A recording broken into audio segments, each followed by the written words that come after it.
నిన్న మా శాసనసభ్యులు గౌరవనీయులు మైపాల్ రెడ్డి గారి పైన ఈడీ దాడులు జరిగిన నేపథ్యంలో వారిని కలవడానికి మాట్లాడడానికి రావడం జరిగింది. ముఖ్యంగా ఈరోజు దేశంలో అధికారంలో ఉన్న కేంద్ర ప్రభుత్వం, రాష్ట్రంలో అధికారంలో ఉన్న రాష్ట్ర ప్రభుత్వాలు ప్రతిపక్ష నాయకులను, ప్రతిపక్ష శాసనసభ్యులను టార్గెట్గా చేసి వేధించే కార్యక్రమానికి పాల్పడుతూ ఉన్నారు. ఇప్పుడే మేము మహిపాల్ రెడ్డి గారితో మాట్లాడితే కనీసం ఇంట్లో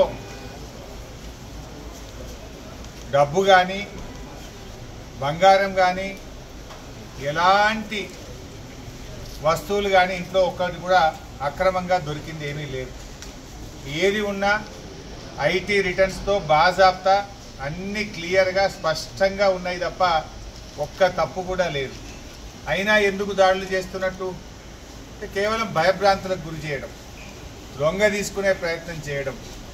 ఒకవైపు రాష్ట్ర ప్రభుత్వం అక్రమ కేసులు పెట్టి ప్రతిపక్ష శాసనసభ్యులను పార్టీలోకి తీసుకోవడానికి మరి ఈరోజు రాష్ట్రంలో కాంగ్రెస్ ప్రభుత్వం చేస్తూ ఉంది. ఇవాళ దేశంలో ఐటీ ఈడీ దాడుల గురించి ఏ రకంగా జరుగుతున్నాయో దేశ ప్రజలందరూ కూడా చూస్తూ ఉన్నారు. కేవలం ప్రతిపక్ష నాయకుల మీదనే జరుగుతూ ఉంటాయి. ఇవాళ నీట్ ప్రశ్నపత్రం లీక్ అయింది.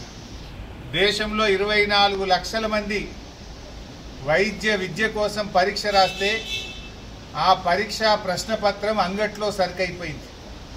బీహార్లో, గుజరాత్లో 2 రోజుల ముందే ప్రశ్నపత్రాన్ని 30 లక్షల రూపాయలకు అమ్ముకున్నారని అన్ని వార్తలు వస్తూ ఉన్నాయి.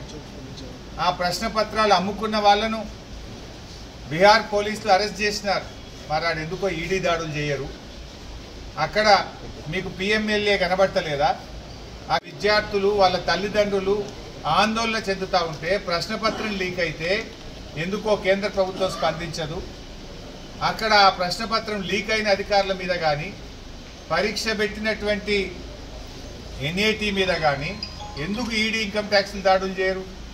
అంటే అధికార పక్షానికి ఒక నీతి, ప్రతిపక్షానికి ఒక నీతి. ప్రతిపక్షాల మీద అక్రమ కేసులు పెట్టడం, లొంగ తీసుకునే ప్రయత్నం చేయడం ఈరోజు జరుగుతూ ఉంది. ఎందుకు నీట్ ప్రశ్నపత్రం మీద ఈరోజు కేంద్ర ప్రభుత్వం స్పందించదు? ఎందుకు ఈడీ ఐటీ దాడులు ఇప్పటిదాకా ఎక్కడ కూడా ఎందుకు చెయ్యరు అని నేను అడుగుతా ఉన్నా. ఇవాళ దేశమంతా ఇబ్బంది పడుతూ ఉన్నారు.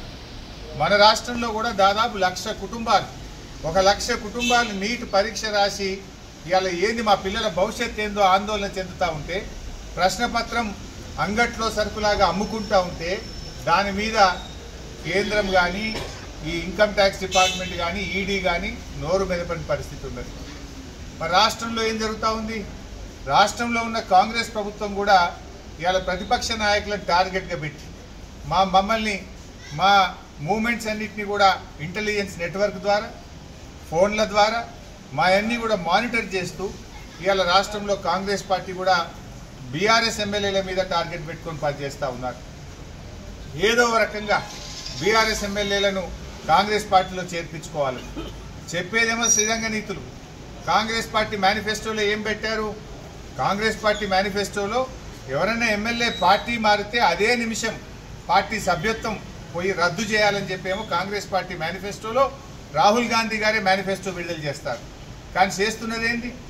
ఇవాళ బీఆర్ఎస్ ఎమ్మెల్యేల ఇండ్ల చుట్టూ తిరుగుతూ బీఆర్ఎస్ ఎమ్మెల్యేలను కాంగ్రెస్ పార్టీలో చేర్చుకోవడానికి కుట్రలు చేస్తూ ఉన్నారు. వినకపోతే ఆ ఎమ్మెల్యేలు టార్గెట్ చేయడం, అక్రమ కేసులు పెట్టడం, భయభ్రాంతులకు గురి చేయడం, కుటుంబ సభ్యుల్ని ఇబ్బంది పెట్టడం ఇది జరుగుతూ ఉంది. ఇవాళ ప్రజలన్నీ కూడా గమనిస్తూ ఉన్నారు. ప్రజలు మీకు అవకాశం ఇచ్చింది ప్రజలకు మేలు చేయమని, ప్రజలకు ఇచ్చిన హామీలు అమలు చేయమని. కానీ ప్రజలకు ఇచ్చిన హామీలు వదిలిపెట్టినరు. ప్రతిపక్షాలను బలహీనపరుస్తాం, వినకపోతే ప్రతిపక్షాల మీద కేసులు పెట్టి ఇబ్బంది పెడతామని ప్రయత్నం చేస్తూ ఉన్నారు. కానీ మా మైపాల్ రెడ్డి గారు, వారి కుటుంబ సభ్యులు ఇవాళ చాలా గట్టిగా ఉన్నారు. ఈడీ అధికారులకు సంపూర్ణంగా సహకరించిండ్రు. ఫోన్లు ఇచ్చిండ్రు, లాకర్లు ఇచ్చిండ్రు, బీరువాలు ఇచ్చిండ్రు, కాగితాలు ఇచ్చిండ్రు, ఇవన్నీ చెక్ చేసుకోమన్నారు.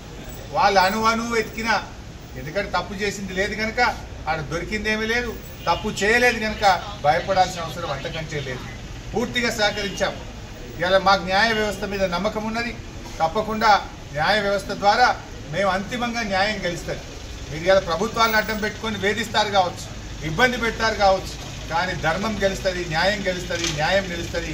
మా ఎమ్మెల్యే గారు